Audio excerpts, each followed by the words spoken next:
You know the drill. Reddit stories. Some make you laugh, some make you cry, and some are just simply...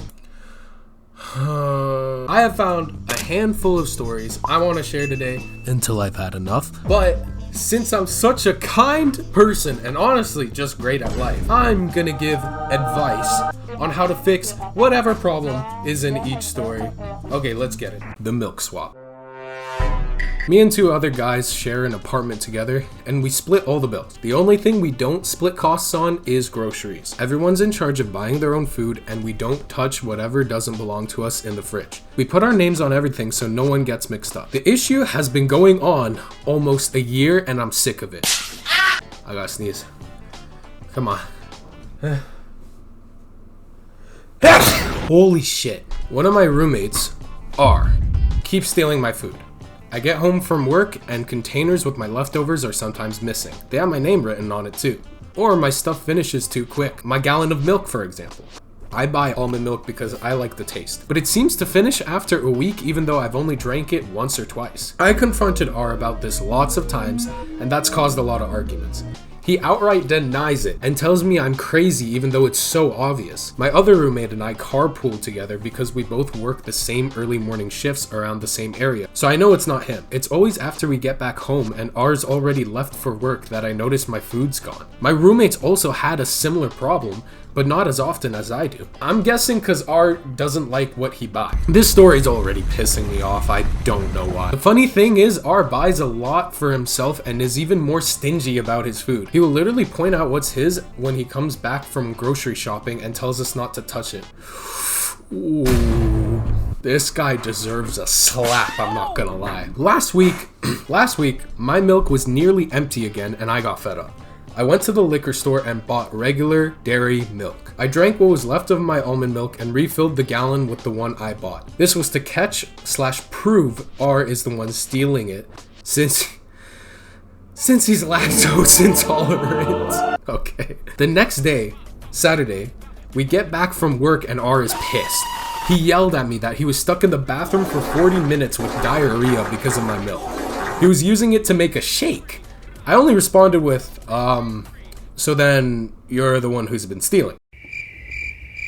He freaking exploded. Yeah, he exploded alright. He admitted he was sometimes drinking my milk and eating my food, but he was more mad that I switched milks than the fact that he was caught. Oh, look at that. It's the consequences of your actions. Who would have thought? I told him I wouldn't have done that if he just stopped taking my stuff from the fridge, or at least told the truth instead of trying to make it seem like I was making it up.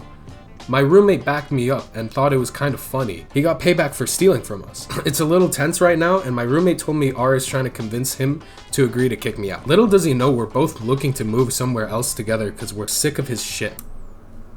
I told some buddies what happened and a few think I was an asshole for that. I feel like I'm not in the wrong here.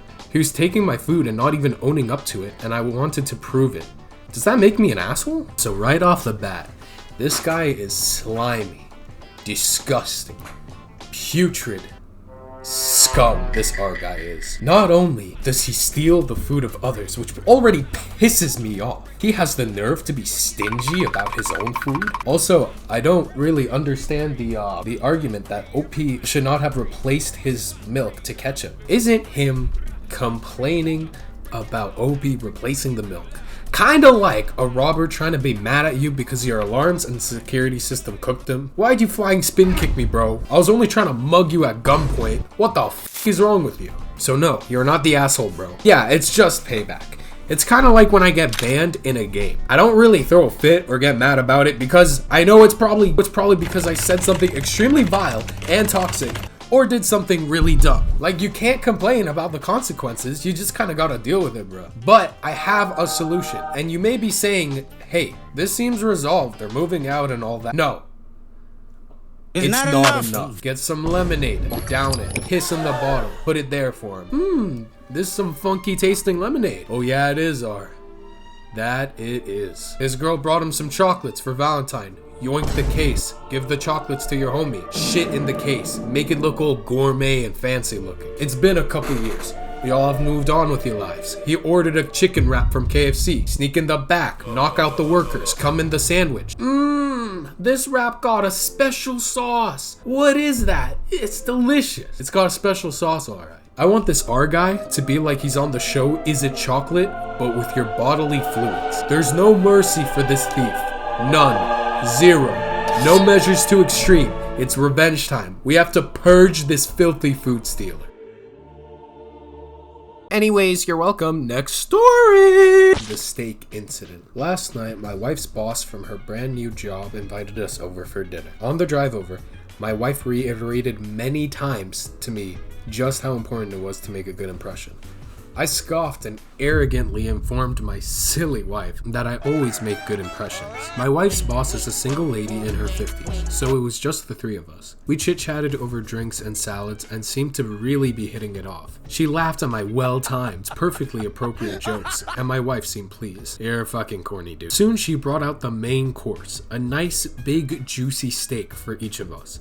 As I began to cut into my steak, I was discouraged to discover how undercooked this steak was. Now, I've had my fair share of rare steaks.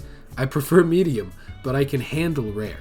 This was several minutes on a hot grill short of rare. I sat there fidgeting with my knife and fork, worrying about how I was going to get away with not eating the steak. Just then, our hostess excused herself to the kitchen to take care of some dessert preparation. As I looked across the fancy dining room table at the open window of this third-story apartment, a cartoon light bulb appeared over my head. I knew I had to be decisive, realizing that she could return at any moment. I committed. I grabbed my steak with my hand and gently shook off the juice and executed a perfect throw, right through the center of the open window. Here's the big time fuck you. Oh no. The window wasn't open. It was the cleanest freaking window you've ever seen in your life. That is, until my mostly raw slab of steak slammed up against it and slowly slid down, leaving a trail of bloody juice in its wake. You're a fucking idiot, dude. I'm so sorry, you're an idiot. My wife, whose steak was a nice medium rare and was unaware of my predicament, turned, jaw dropped, and stared at me like I was an alien from another planet. This look then slowly morphed into more of a "there is no place in this planet you can ever hide from me" expression of demonic anger. My wife's boss heard the thud of the steak on window impact and came quickly. She took in the scene, the steak sitting on the windowsill, the blood trail, my empty plate, and then gave me an inquisitive, puzzled look. I just didn't know what to say. There felt like a minute of silence, but it was probably 3 or 4 seconds. Finally, the best I could manage was, I'm so sorry. I'm such a klutz. The perfect excuse. I don't know. I was just cutting it and it slipped. Just ask my wife. I really am a klutz, right, honey? No help from my wife. I'll clean this up. I can't believe this. I'm so sorry, etc., etc. Both women continued to stare at me like I had escaped from the loony bin. As I smeared the blood around the window with my cloth napkin, dusted off the steak, and continued to mutter my incoherent explanation. I knew no one was buying the story. I knew what I had to do. This guy's so dumb. I sheepishly returned to my seat and proceeded to eat every bite of that disgusting, cold, chewy, bloody, raw steak. I remained pretty quiet the rest of the evening. My wife's only 2 words to me since the incident are, "I'm fine." TLDR, tried to sneakily throw my undercooked steak through an open window only to find out it wasn't open. Here's the update. Good news, boss's name and I just had a good laugh over how much of a fucking idiot you are. I hope you know you will never live this down. Love you, moron. Oh, I take back anything bad I have said about this poster just now. Every bad mouth. This guy is truly the GOAT. A perfect plan.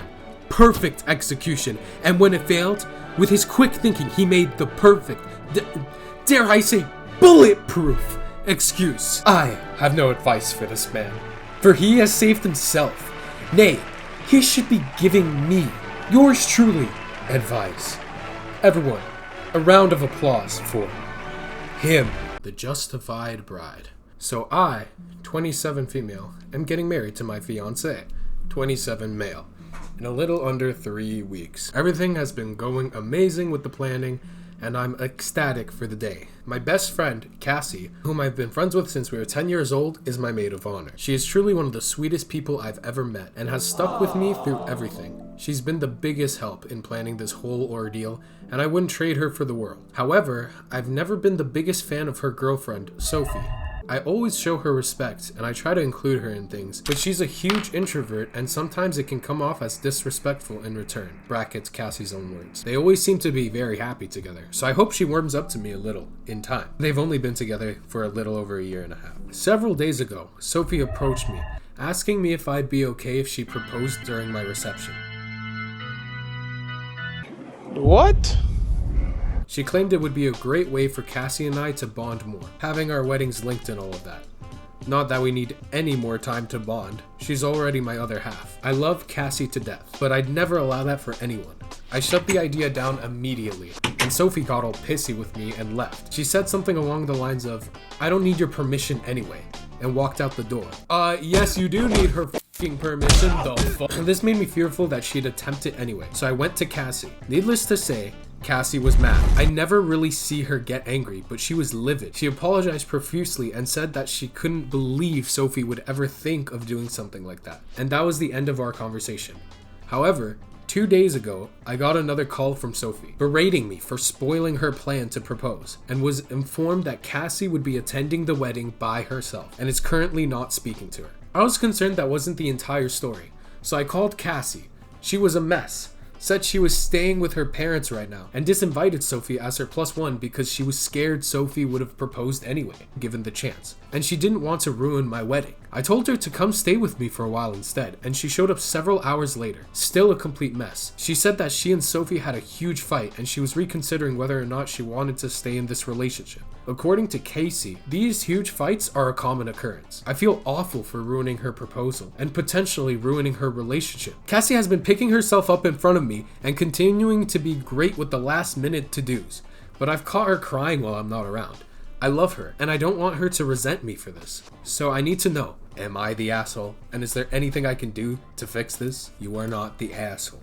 Let's make something very clear. When you're at somebody else's wedding, let's make this very clear. You're in the chair, so to speak, if that makes sense. You're in the hotel chair, if you catch my drift. You're an NPC. This is not your fucking moment. You're not the main character. The bride and the groom, they the main characters. Sit there, smile, clap. That's it. Don't do anything extra. Don't draw any attention to yourself. If you do, you're an asshole. Simple as. Therefore, this Zoe person is the asshole. However, this did go down, and it looks like this Sophie person, this Cassie person, they're going through it, and therefore you're going through it because Cassie's your best friend. But fear not, because I have a couple of solutions that I feel will make everybody happy in the end. You're welcome. Tell her, okay, Sophie, you can propose at my wedding. No problem. No problem. Please go ahead. Go ahead. No, I insist, in fact. Propose at my wedding. Now, let's say she goes on with it. She proposes at your wedding. Okay, it happens. Clap. Congratulate her. Then you know what you do? Have your honeymoon at her wedding. That's right. If she wants to be an attention at your wedding, you can simply do the same. Uno reverse card that shit. Cancel your trip to the Bahamas, and you're gonna have your honeymoon at her wedding. During the reception, it's salsa dancing time. During the cake cutting, it's sexy time. Listen, if she can dish, she can dish. That's what you get, Sophie. That's what you get. Alright, this next one is, should I cut off my brother after he told me he thinks about me naked? Okay, I'm done. I'm done.